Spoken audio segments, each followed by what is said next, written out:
إن الحمد لله نحمده ونستعينه ونؤمن به ونتوكل عليه ونعوذ بالله من شرور أنفسنا ومن سيئات أعمالنا من يهده الله فلا مضل له ومن يضلل فلا هادي له وأشهد أن لا إله إلا الله وحده لا شريك له وأشهد أن محمدا عبده ورسوله أرسله بالحق بشيرا ونذيرا من يطع الله ورسوله فقد رشد واهتدى ومن يعص الله ورسوله فقد ضل وغوى أما بعد فإن خير الحديث كتاب الله وخير الهدي هدي محمد صلى الله عليه وسلم وشر الأمور محدثاتها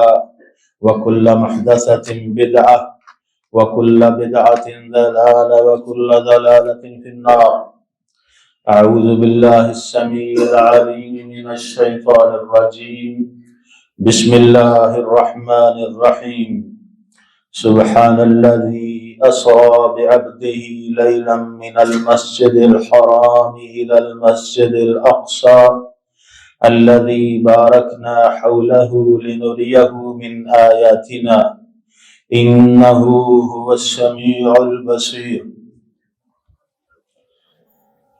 ہر قسم کی تسبیحات، تمجیدات، تمہیدات و تحمیدات، اچھے کلمات، اعلیٰ قسم کی تعریفات رب العالمین کے لیے ہے، جس مالک کائنات نے ہمیں انسان بنایا اور پھر انسان بنا کر اپنے آخر الزمان سید الانبیاء محمد الرسول اللہ صلی اللہ علیہ وسلم کا امتی بنایا اور اس امت کو امت وسط بنایا، خیر الامم کا ایک فرد ہمیں بنایا، اور اس سے بھی بڑھ کر کہ ہمیں اللہ تعالیٰ نے مسلمان بنایا، اور مسلمان بھی اہل توحید میں سے کیا، محمد عربی علیہ السلام کا پیروکار بنایا۔ کائنات کے امام محمد عربی علیہ السلام پر لاکھوں کروڑوں درود و سلام کہ جن کی وجہ سے اللہ تعالیٰ نے ہمیں یہ شرف بخشا، اور جن کے ذریعے اللہ نے ہماری رہبری اور رہنمائی کا بندوبست کیا۔ دین وہ ہے جو اللہ تعالیٰ نے اپنے حبیب مصطفیٰ صلی اللہ علیہ وسلم پر اتارا، جبریل امین لے کر آئے اور اللہ کا یہ حکم سنایا کہ بلغ ما انزل الیک، جو کچھ بھی آپ کی طرف اتارا جا رہا ہے وہ لوگوں تک پہنچا دیجیے۔ اور پھر اس کے لیے رسول کائنات صلی اللہ علیہ وسلم نے دن رات ایک کر دیا، اور رب کا پیغام پہنچانے کے لیے دن رات، شب و روز مصروف عمل رہے۔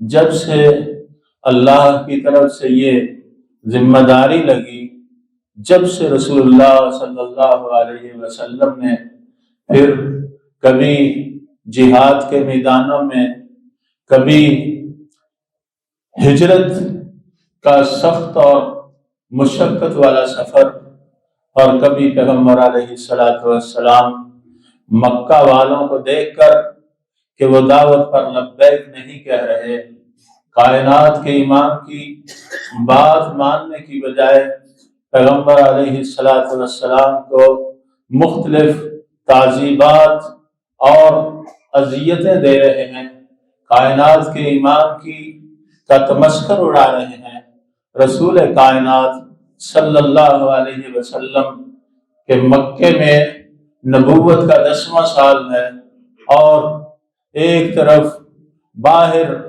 بازار میں آپ کی حمایت کرنے والا آپ کا چچا ابو طالب فوت ہو چکا ہے، اور دوسری طرف گھر میں پیغمبر علیہ السلام کو تسلی دینے والی ام المومنین سیدہ خدیجہ رضی اللہ تعالی عنہ کا 6 ماہ کے بعد انتقال ہو چکا ہے۔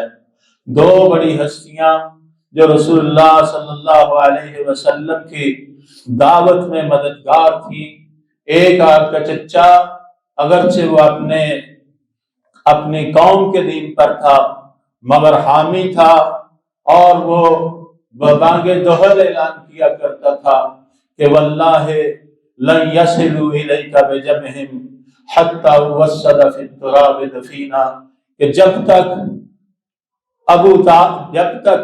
ابو طالب کے قالب میں جان ہے، جب تک اس کا دل دھڑکتا ہے، اس وقت تک یہ کافر آپ تک نہیں پہنچ سکتے۔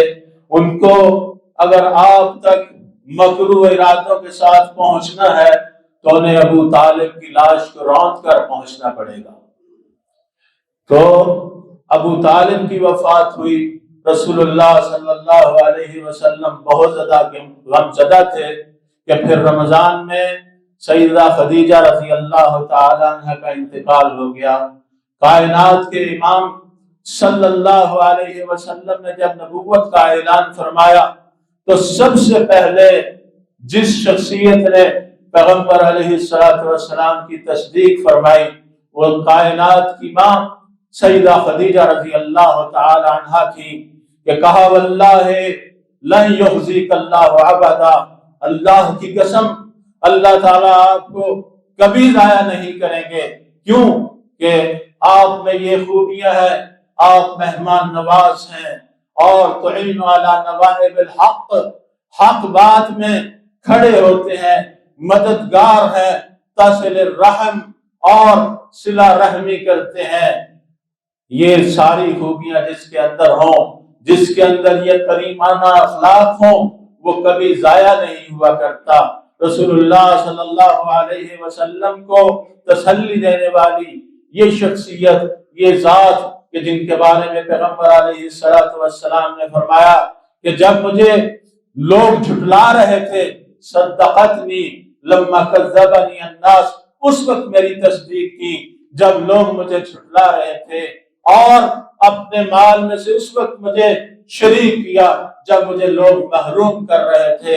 اور اللہ نے ساری اولاد ابراہیم اور باقی اولاد حضرت ابراہیم کے علاوہ باقی اولاد ساری حضرت خدیجہ رضی اللہ تعالی عنہ کے بطن مبارک سے عطا فرمائی۔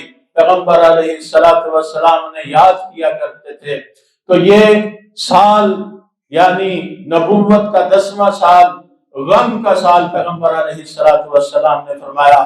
اس سال کو عام الحزن سے معصوم کیا، اور اس سال میں پیغمبر علیہ السلام پھر جب حضرت خدیجہ کا بھی انتقال ہو گیا اور باہر آپ کی حمایت کرنے والا چچا بھی چھوڑ کر رخصت ہوا، تو پیغمبر علیہ السلام نے مکہ میں نکاح گڑائی۔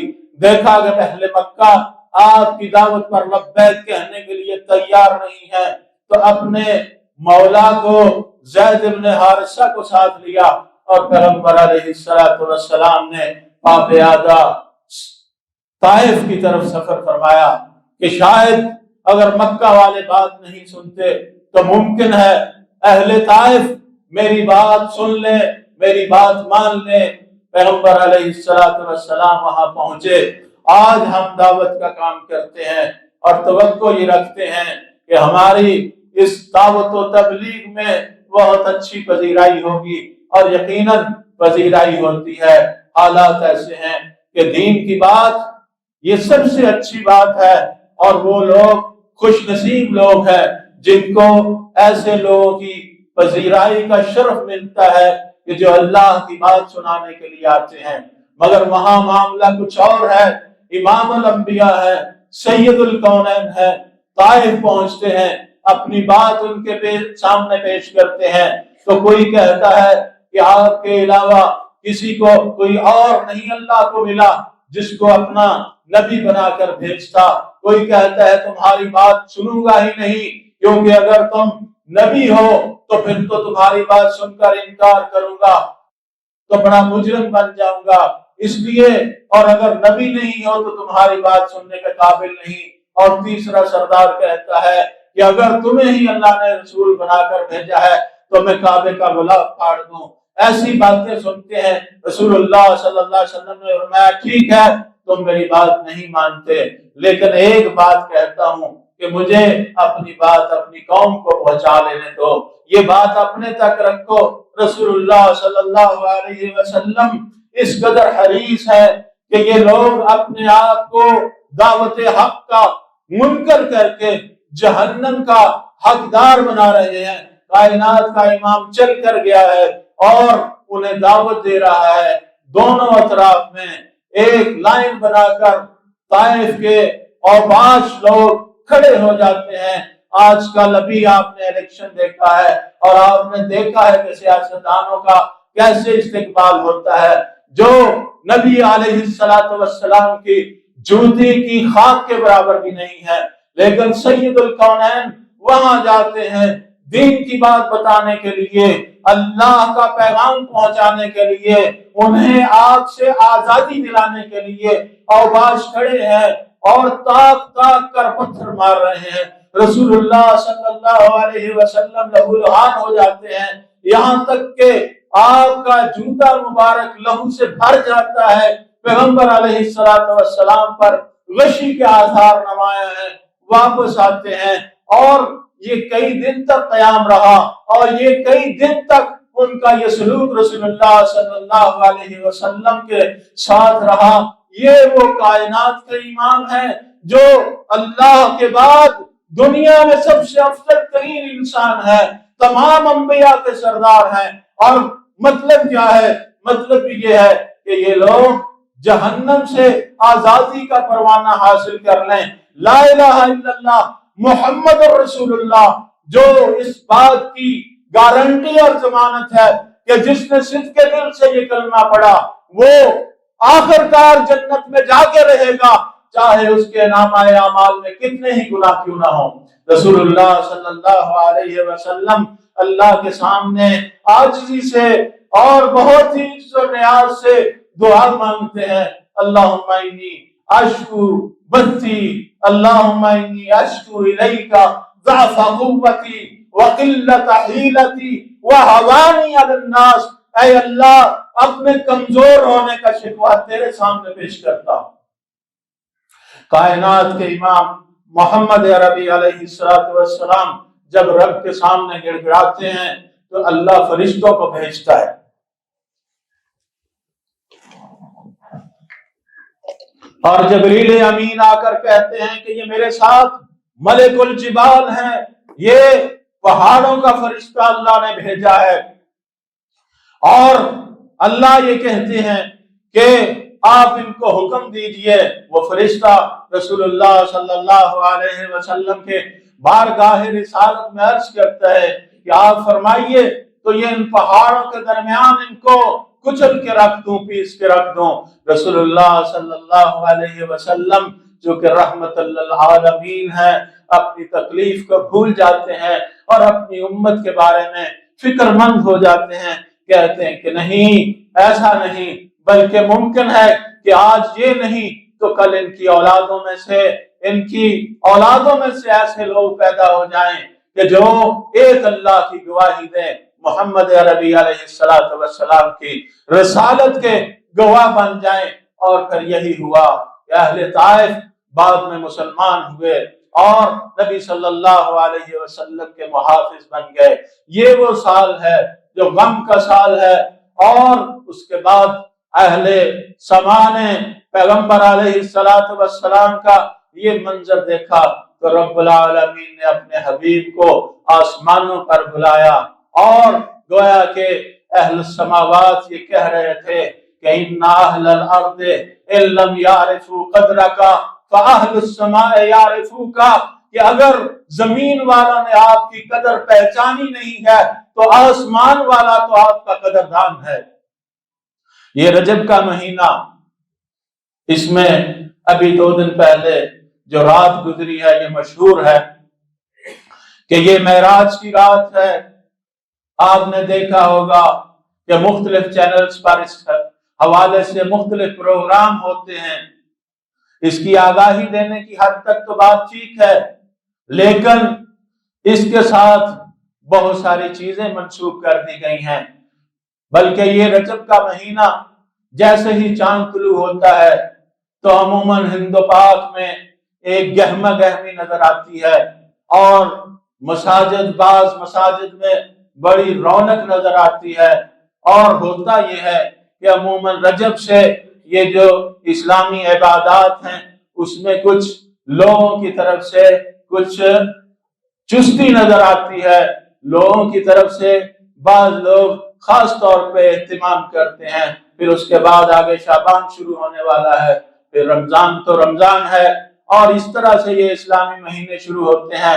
لیکن کیا رجب میں واقعہ تھا رسول اللہ صلی اللہ علیہ وسلم کو معراج ہوا، اور جس کی بیس اور جس کی بنیاد یہ سفر تھا، سفر طائف تھا۔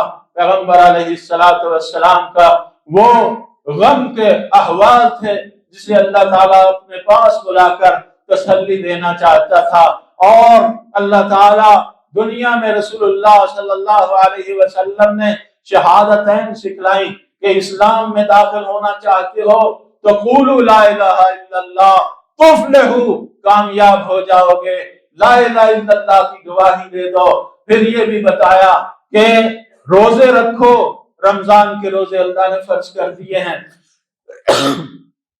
یہ رمضان کے روزے رکھو گے تو ایک رمضان سے دوسرے رمضان تک تمہاری یہ مغفرت کا ذریعہ بن جائیں گے۔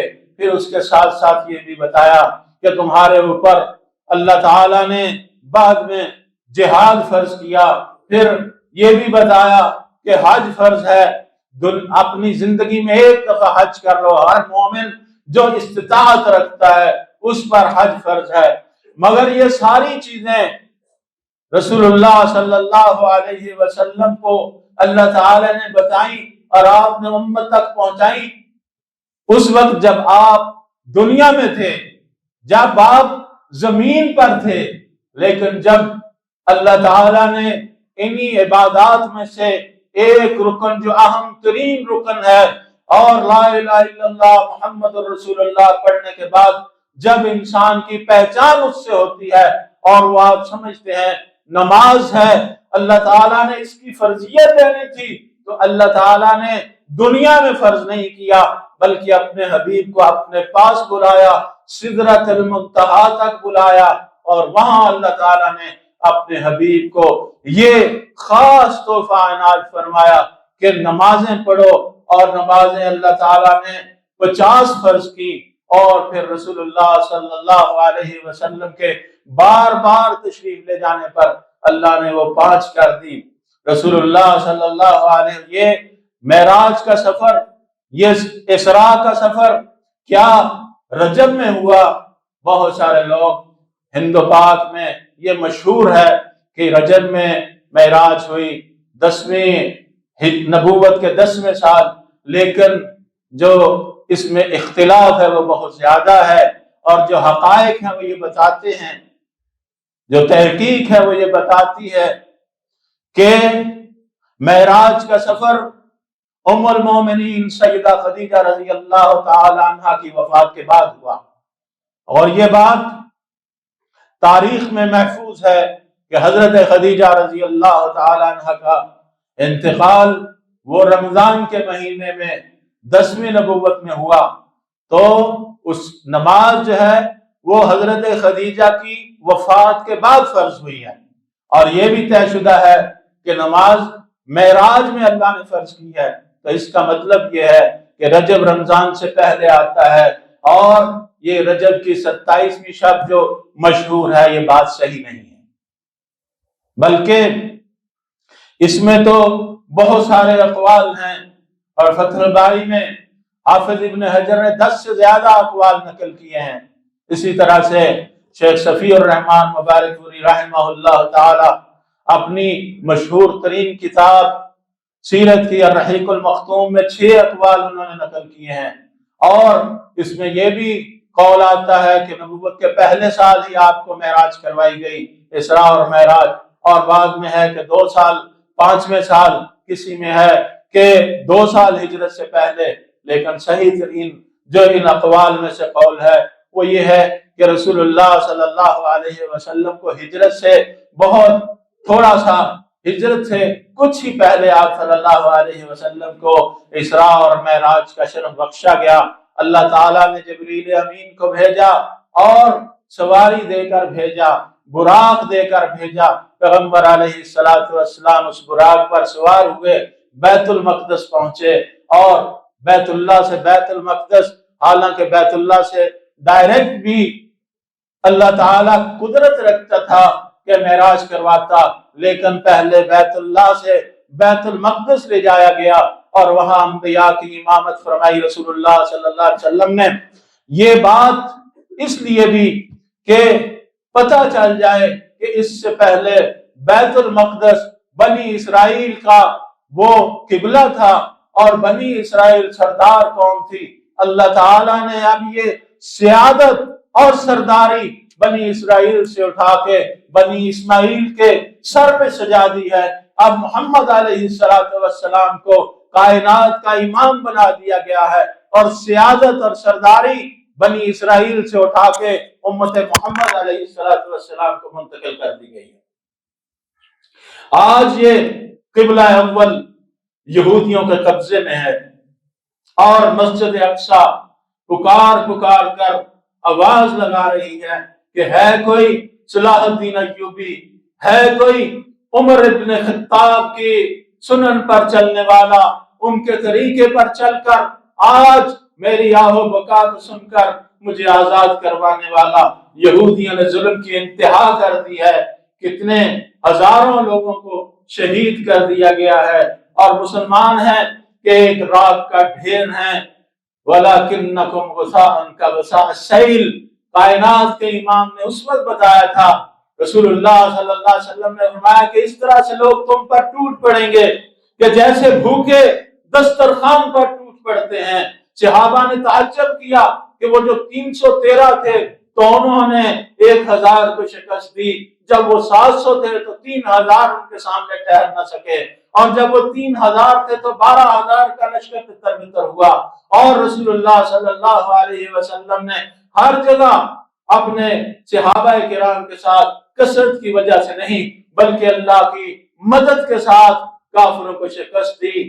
چند ہی غزوات ہوئے اور چند جنگیں ہوئیں، اسلام غالب آیا۔ صحابہ کو تعجب ہوا کہ یا رسول اللہ اوَمِن قِلَّةٍ نَحْنُ يَوْمَئِذٍ، کیا اس دن ہم تھوڑے ہوں گے؟ فرمایا نہیں، تھوڑے نہیں ہوں گے، وَلَكِنَّكُمْ كَثِيرٌ، تم بہت زیادہ ہوگے، لیکن ہوگا کیا؟ وَلَكِنَّكُمْ غُثَاءً كَغُثَاءِ السَّيْلِ، یہ بہتا ہوا دریا اور سیلاب کے اوپر بہتے ہوئے تنکے، ان کی حیثیت تمہاری ہوگی۔ آج دیکھ لیجئے کہ امت کے اندر کیسے کیسے فتنے ہیں، کس کس انداز سے لوگوں کو الجھا دیا گیا ہے کہ وہ آپس میں باہم بدست گریبان ہیں، اور امت کی فکر لوگوں میں ختم ہو گئی ہے۔ رسول اللہ صلی اللہ علیہ وسلم کو اللہ نے بیت المقدس تک سیر کروائی، پھر وہاں سے جبریل لے کر پیغمبر علیہ السلام کو آسمان دنیا پر پہنچے، دروازہ کھٹکھٹایا اور کہا کہ دروازہ کھولو۔ آسمان دنیا کا دروازے پر مامور جو ملائکہ تھے، نگہبان تھے اور محافظ تھے، انہوں نے پوچھا کون؟ کہا کہ میں جبریل ہوں۔ کہا تمہارے ساتھ کون ہے؟ کہا میرے ساتھ محمد الرسول اللہ ہے صلی اللہ علیہ وسلم۔ کہا ان کے لیے بھیجا گیا ہے؟ کہا ہاں، اللہ کی طرف سے آرڈر تھا۔ دروازہ کھلتا ہے، پہلے آسمان پر ملاقات آدم علیہ السلام سے ہوتی ہے، اور آدم علیہ السلام کو دیکھ کر نبی علیہ السلام سلام کرتے ہیں۔ وہ کہتے ہیں مرحبا بالنبی الصالح، مرحبا بالابن الصالح، کہ نیک بیٹے اور نیک اور صالح نبی پر سلام ہو، اس کو خوش آمدید ہو۔ کہ آدم علیہ السلام کو دیکھا کہ سیدھے ہاتھ کی طرف دیکھتے ہیں تو کچھ خوش ہوتے ہیں، خوشی کے آثار چہرے پہ نمایاں ہوتے ہیں، مسکراتے ہیں، بائیں طرف دیکھتے ہیں تو غمزدہ ہو جاتے ہیں۔ جبریل امین سے ماجرا پوچھا تو کہا اے محمد عربی علیہ السلام نے جب یہ بات پوچھی تو کہا اے رسول یہ بات اس طرح سے ہے کہ ان کے دائیں طرف ان کی اولاد میں سے جنت میں جانے والے لوگ ہیں، جب ان کا حسن انجام دیکھتے ہیں تو خوش ہو جاتے ہیں، جیسے ہر باپ کو اپنی اولاد کی کامیابی خوش کرتی ہے، اور جب بائیں جانب دیکھتے ہیں تو ان بد نصیبوں کو دیکھتے ہیں اپنی اولاد میں سے جو جہنم کا ایندھن بننے والے ہیں تو غمزدہ ہو جاتے ہیں، جیسے ہر اولاد کا غم والدین کو پریشان کر دیتا ہے۔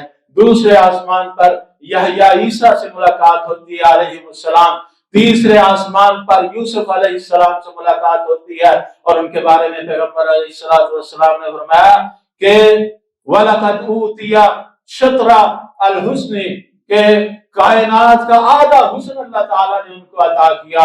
اور چوتھے آسمان پر ادریس علیہ السلام سے، اور پانچویں پر ہارون علیہ السلام سے، چھٹے پر موسیٰ علیہ السلام سے، اور ساتویں پر ابراہیم علیہ السلام سے آپ کی ملاقات ہوتی ہے۔ صحابہ نے اشتیاق کا اظہار کیا، کہا کیسے تھے ابراہیم؟ کہا اشبہ بہ صاحبکم، فرمایا ان سے سب سے زیادہ مشابہت تمہارے ساتھی کی ہے، یہ نہیں کہا میں ان سے زیادہ مشابہت رکھتا ہوں۔ پیغمبر علیہ السلام کا اسلوب تواضع کا اسلوب ہے۔ آج ہم کوئی کام کرتے ہیں اور اس میں چاہتے یہ ہیں کہ ہمارا نام ہو، ناموری چاہتے ہیں، اپنے کا ہر کام سے پیغمبر علیہ السلام نے وہاں بھی تواضع کا اظہار فرمایا کہ تمہارا جو ساتھی ہے اس کی زیادہ مشابہت ہے ان کے ساتھ، یعنی رسول اللہ صلی اللہ علیہ وسلم بہت زیادہ متشابہ تھے۔ پھر سدرۃ المنتہا پر پہنچے اور پھر وہاں اللہ تعالیٰ سے ہم کلام ہوئے۔ اللہ نے 3 تحفے دیے، ان میں سے ایک نماز ہے، اور 2 آیات سورہ بقرہ کی آخری آیات کہ جو ان کو پڑھتا ہے کفتاہ، رسول اللہ صلی اللہ علیہ وسلم نے فرمایا رات کو یہ 2 آیتیں پڑھ لے یہ کافی ہو جائیں گی، اس کے ہم اور غم ہر قسم کے لیے کافی ہو جائیں گی۔ اور نمازیں، اور پھر یہ اللہ تعالیٰ نے اعلان فرمایا کہ آپ کی امت میں سے جو اس بات پر فوت ہوگا کہ میرے ساتھ کسی کو شریک نہیں کرتا ہوگا وہ جنت میں ضرور جائے گا۔ یہ بہت بڑی بشارت ہے۔ رسول اللہ صلی اللہ علیہ وسلم کو اللہ نے یہ تحفہ دیا موحدین کے لیے، اہل توحید کے لیے، اور پھر یہ نماز فرض کی، 50 نمازیں اللہ تعالیٰ نے فرض فرمائی۔ پیغمبر علیہ السلام اترے، موسیٰ علیہ السلام کے پاس آئے تو انہوں نے کہا اللہ نے کیا دیا، بتایا یہ، کہا 50 نمازیں، آپ کی امت اس کی طاقت نہیں رکھے گی، آپ اللہ کی طرح دوبارہ رجوع کیجئے۔ پیغمبر علیہ السلام جاتے رہے اور آتے رہے، اور نمازوں میں اللہ تخفیف کرتے رہے، 10 نمازیں کم ہوئی، اور پھر جب 10 رہ گئیں تو موسیٰ علیہ السلام نے پھر اصرار کیا کہ آپ تشریف لے جائیے۔ پیغمبر علیہ السلام نے پھر تخفیف کا سوال کیا، اللہ نے 5 کر دی، اور پھر اس کے ساتھ ہی یہ بھی بتا دیا کہ بظاہر تو یہ 5 ہے لیکن میں ثواب ان کا 50 ہی کا دوں گا۔ یہ رسول اللہ صلی اللہ علیہ وسلم کا شرف ہے۔ لیکن یہ نماز جسے فرض کرنے کے لیے اللہ نے اپنے حبیب کو آسمانوں پر بلایا، اس نماز کے ساتھ ہمارا حال کیا ہے؟ وہ نماز جو کافر اور مسلمان کے درمیان فرق کرنے والی ہے، وہ نماز جس کے لیے کائنات کے امام نے فرمایا قرۃ عینی فی الصلاۃ، میری آنکھوں کی ٹھنڈک نماز میں ہے، اس نماز کے ساتھ آج ہمارا کیا اس رویہ ہے؟ میرے بھائیو، کچھ لوگ تو اس نماز کو ویسے ہی ضائع کرتے ہیں کہ پڑھتے تو ہیں لیکن وہ سنت کے مطابق نہیں پڑھتے، اور ایک کثیر تعداد لوگوں کی وہ نماز کی طرف رغبت ہی نہیں کرتی، نماز پڑھتے ہی نہیں ہیں، اور کچھ جو سنت کے مطابق پڑھتے ہیں وہ اللہ تعالی ہم سب کو محفوظ رکھے اس کے اوقات کا خیال نہیں رکھتے۔ رسول اللہ صلی اللہ علیہ وسلم سے پوچھا گیا، پیغمبر علیہ السلام سب سے اعلیٰ ترین عمل کیا ہے؟ آپ صلی اللہ علیہ وسلم نے فرمایا الصلاۃ علی وقتہا، نماز کو اس کے وقت پر ادا کرنا۔ کیا ہم وقت پہ ادا کرتے ہیں؟ اللہ اکبر۔ اللہ نے فرمایا ہے ویل للمصلین، نماز پڑھنے والوں کے لیے بربادی ہے، جو نہیں پڑھتے ان کے لیے تو اور بہت ساری سزائیں بیان کر دی گئی، مگر کچھ نمازی ہیں جو نماز پڑھتے ہیں مگر ان کے لیے بربادی ہے کہ ایک تو وہ نماز کو طریقہ نبوی کے مطابق نہیں پڑھتے، اور دوسرا یہ ہے کہ نمازوں میں لاپرواہی کرتے ہیں۔ میرے بھائیو، خاص طور پر فجر کی نماز، عشاء کی نماز، یہ رسول اللہ صلی اللہ علیہ وسلم نے فرمایا منافقین پر بھاری ہے، اور جو فجر کی نماز پڑھ لیتا ہے وہ اللہ کے ذمے میں ہو جاتا ہے، اور جو فجر کی نماز چھوڑ دیتا ہے، جماعت کے ساتھ نہیں پڑھتا، وہ اللہ کے ذمے سے نکل جاتا ہے۔ جہاں پریشانیاں ہیں بہت ساری، ہر انسان کے ساتھ بہت سارے عوائق ہیں، علائق ہیں، اور وہ یہ چاہتا ہے کہ ان پریشانیوں سے نکلے، اور ادھر اللہ تعالیٰ گارنٹی دے رہا ہے کہ آؤ میرے دربار میں، صبح صبح نماز پڑھ لو، فجر کی نماز پڑھ لو، تم میرے ذمے میں آ جاؤ گے۔ ہم اس طرف آنا نہیں چاہتے، اپنی طرف سے کچھ کارگری کرنا چاہتے ہیں۔ اللہ تعالیٰ مجھے اور آپ سب کو عمل کرنے کی توفیق عطا فرمائے، اور صحیح جو نبوی طریقہ ہے اس کے مطابق عبادت کرنے کی توفیق عطا فرمائے، کیونکہ اللہ کے ہاں جو قابل قبول عبادت ہے وہ 3 شرطوں کے ساتھ ہے۔ سب سے پہلی بات تو یہ ہے کہ وہ مومن ہو، ایماندار ہو۔ ایماندار نہیں ہے تو کتنی بھی بڑی عبادت کر کے لے آئے وہ قابل قبول نہیں ہے، رسول اللہ صلی اللہ علیہ وسلم کے طریقے سے ہٹ کر ہے وہ بھی عبادت انسان کے منہ پر مار دی جائے گی۔ رسول اللہ صلی اللہ علیہ وسلم کا ارشاد گرامی ہے، سیدہ عائشہ فرماتی ہیں من احدث فی امرنا ھذا ما لیس منہ فہو رد، جو بھی کوئی نئی چیز اس دین میں جاری کرتا ہے وہ مردود ہے۔ امام احمد کہتے ہیں کہ دین کے 3 اصول ہیں، اور یہ حدیث ان 3 اصولوں میں سے ایک ہے، اور اخلاص کے ساتھ عبادت کی جائے، مقصد صرف اور صرف اللہ کو راضی کرنا ہو، دوسروں کو راضی کرنا مقصود نہ ہو۔ اللہ تعالیٰ ہمیں اخلاص بھی عطا فرمائے، پابندی بھی عطا فرمائے۔ وما علینا الا البلاغ۔